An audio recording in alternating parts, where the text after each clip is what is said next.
All right, I have something to show you. So chat, hang on. We got to do this right. So this started a very interesting conversation just now. And if you play any, let's be specific about this. Someone needs to fill this Any cell. large player base / AAA title, competitive in any form, multiplayer game. So we're talking League, we're talking Overwatch, we're talking Valorant, we're talking Apex, we're talking Siege, we're talking Fortnite, we're talking Call of Duty, Helldivers? I would give Helldivers a potential spot. Potentially, but it is more PvE than PvP. But like, follow the train of thought here. Dota, World of Warcraft can even be in there with like PvP stuff. Dead by Daylight, I think we could throw in there as well. The point is, okay, let's think about that. I am going to ask you a question, and if you are somebody who is super into just Overwatch, you're not super into following any other games. Like, I'm talking about like you watch all their streamers, you watch content, you keep up with like the news of like the more niche news, not like, oh, there was a new patch, like balance patches or you know, like random community drama, or like you're in that community. If you're only in Overwatch, give me a 1. If you're in other games, 2, like deep, give me a 2. Of those 2s, do people in your game think that the devs of your game are legitimately good at their job, and that they balance the game really well, and that they believe the patches are quick? There's no, they're not trying to farm you for money. Do they think that there's like things look good? Like, you know what I mean? Like, we're like, do they know what they're doing, right? Some games, yes. I saw a few yeses. For those who said yeses, can you please say the game that you're in? That you said yes. Splatoon. Don't know anything about Splatoon. I'm gonna give that a pass. Valo is mostly fine. That's not, isn't Valorant in like shambles right now because like Neon is like destroying the game all of a sudden, because like now it's like a movement shooter? I mean, like, I don't follow Valorant too closely, but I feel like Val is not doing fine. Most of my friends who are Val streamers are all like, nah, game's not fun right now. I don't believe you. I think that's probably a division. Siege? Isn't Siege like in its worst state ever? I did a video recently playing Siege and people were like, holy shit, Flats went back to Siege at like the worst time ever. Isn't like most of the Siege community like really upset right now? Those are just the games that like I semi know something about too. Destiny 2. I don't know much about Destiny, but Destiny over time has definitely not been in a great spot. I've definitely seen people criticizing the shit out of Destiny. Fortnite for sure. What about their Cars update? Didn't everyone go crazy for the Cars update and say it's not good? I saw a TikTok of Ninja talking about how Fortnite's never gonna have another peak again because like the game's just like slowly going downhill and their glory days are done, but that's okay because the game is still good. They reverted it? Yeah, but like, that's the thing though. That's not my question. My question is, do people actually think that their devs constantly know what they're doing and they're having good patches and they're doing the best? I remember when Fortnite went crazy with that because it was a war between the casual and the comp players and they were all going, ah, and screaming. So the answer is no to that question then.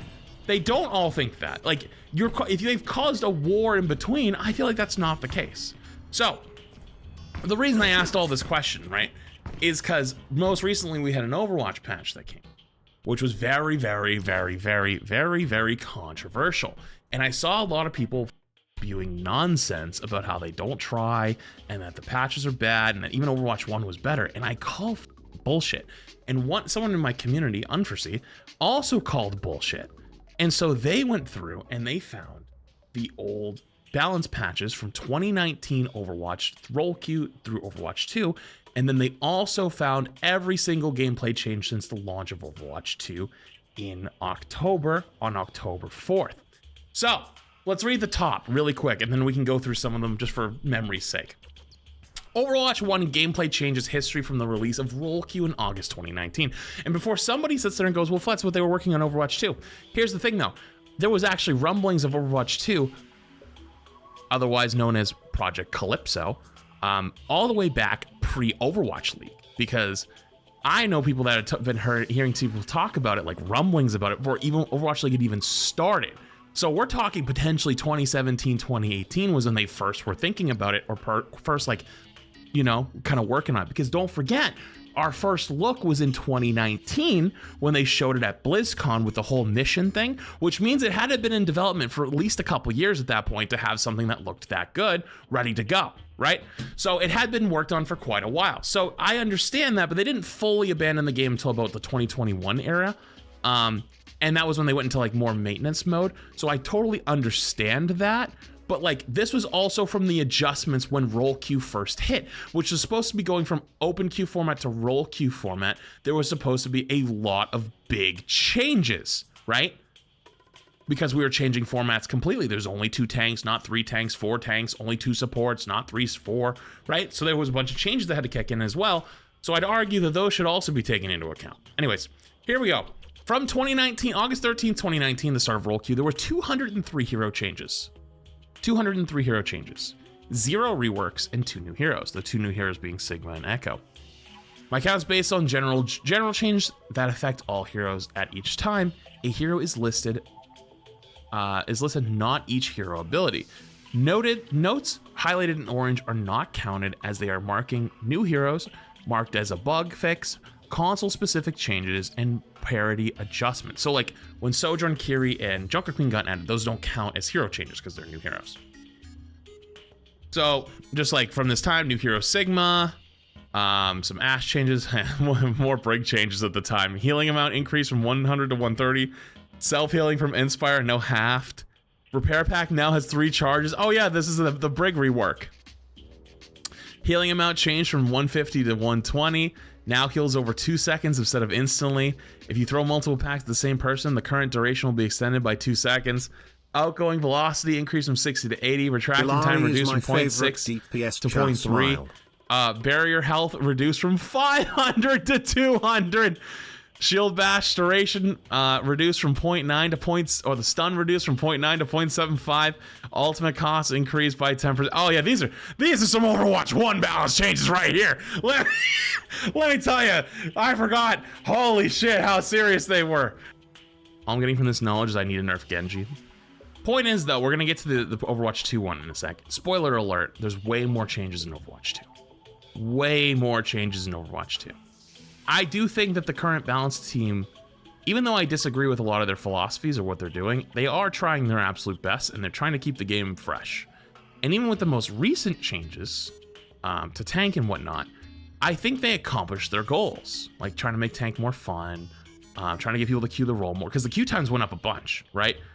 Granted, there's some major secondary effects, but I think they overall accomplished their goal that they went out to set out to accomplish. So anyways, real quick, Flats paid out by devs. See, people like you are the reason why we can't have a conversation about stuff like this, because you're so hyper either politicized or whatever the gone on with you over your lifetime that you can't even say anything anymore, to the point where, who's got the tweet? You know what? Who's gonna? I'm gonna go find the tweet. Dude, somebody called Samito a shill the other day on one of his tweets. Oh, here's a good one right here. Pick a side and stay on it. Yep, gotta love them. Gotta love those people. Don't change your opinion with how things go. You must only be angry at all times. All of you Overwatch content creators are useless under Blizzard's payroll.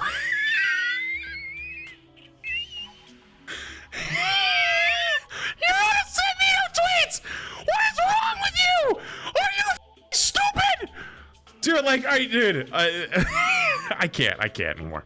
Anyways, though, people like you are the reason why we can't have a great conversation anymore, and it's muddying up the water to the point where people don't even feel comfortable speaking anymore. When you have any type of process, right? Literally any type of process at all. And honestly, this week should tell you this. When you try to just like straight up discredit anyone for random made up shit, instead of just like, they might just have a different opinion than you. And it's like, nah, that guy right there has ulterior motives. Unless he thinks the way I think, there must be something else at play, because only people think like me. Think about what you're saying, right? Like you're basically, your ideology is that there's someone else constantly behind the shadows that are playing to other people's opinion that are different than yours. Do you know how dangerous that is? Like genuinely how dangerous that is? Because at that point, you could, if you start to silence those people or go to those people and go, hey, you shouldn't have that opinion because it contradicts my opinion. And the only reason you'd have that opinion if somebody else is forcing you to have that opinion. And if there's someone else is forcing you to have that opinion, then you're arguing in bad faith. So you shouldn't be allowed to argue. You see where this goes off the rails really quickly? Point is though, that's why it makes me sad, and the whole reason why I wanted them to come out and talk about the whole 6v6 thing is because I don't think the 6v6ers should be silenced, but I don't think the 5v5er people should be shouted down either. I think it's bullshit on both sides. And so I want to also bring attention to this, and where a lot of people don't give the devs credit, and they start to go bullshit and say, oh my god, they're so stupid, they don't know what they're doing, blah, blah, blah, blah. And I agree, I say with it on sometimes. Like, I think their tank philosophy is terrible, and they're not good with it. But also, tank's extremely difficult to balance. But at the same time, though, I'm not going to call for them to get fired because that's actual insanity. They try their best and they're actually working on it. And also in every other game, everyone else also has these problems. No one ever agrees with it. But the best part at the end of the day is they're trying and we get content and things are trying to improve and be better. And I will always applaud people that are trying to be better and criticize those that are not, because that's how you make things better.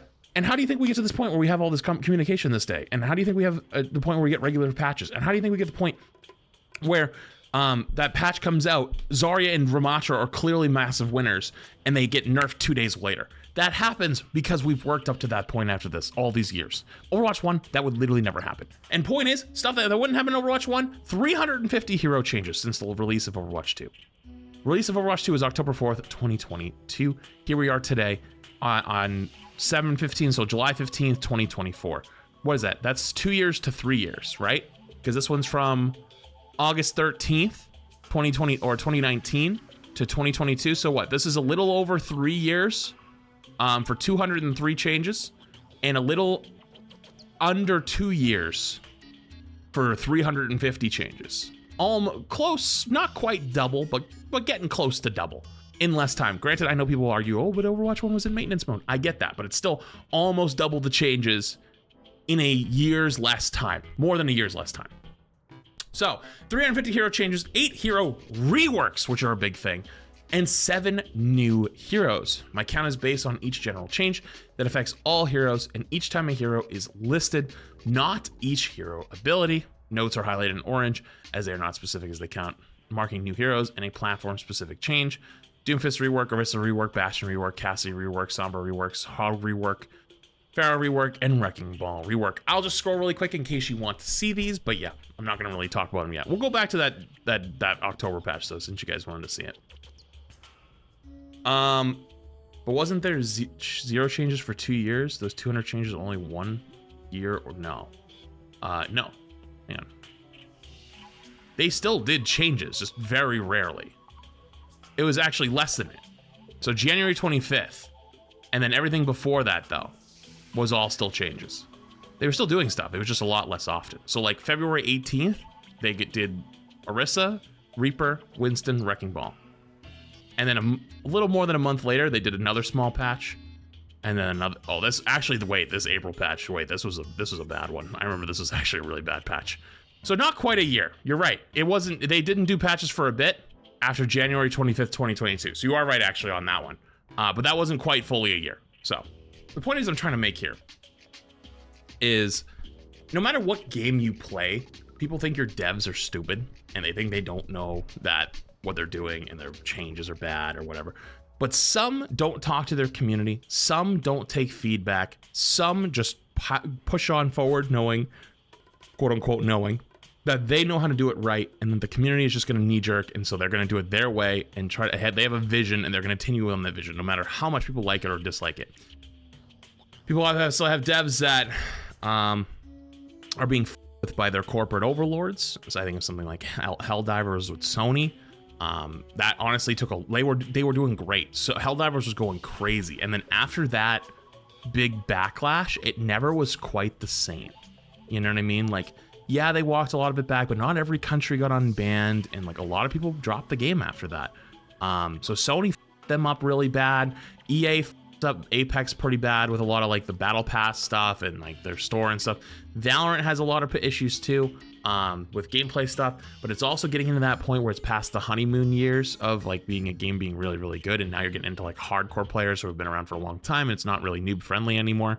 Overwatch has been around very, very long time, had a full format change multiple times, has had multiple dev teams basically roll over. Honestly, it's a miracle Overwatch is still alive at this point, after all the bullshit that's happened. It just shows how strong the IP is, to be honest. CS, a lot of people turned on CS with CS2 and still think that CSGO is better to this day. Sounds almost like Overwatch.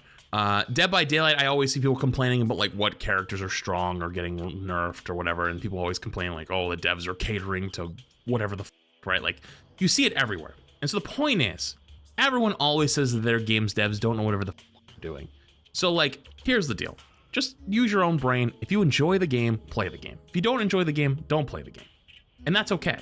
I'm not telling you to quit. I'm not telling anyone to quit. I think if you love a game and you don't like the state it's in, you can fight for it to be better. That's good. I'm actually for you on that.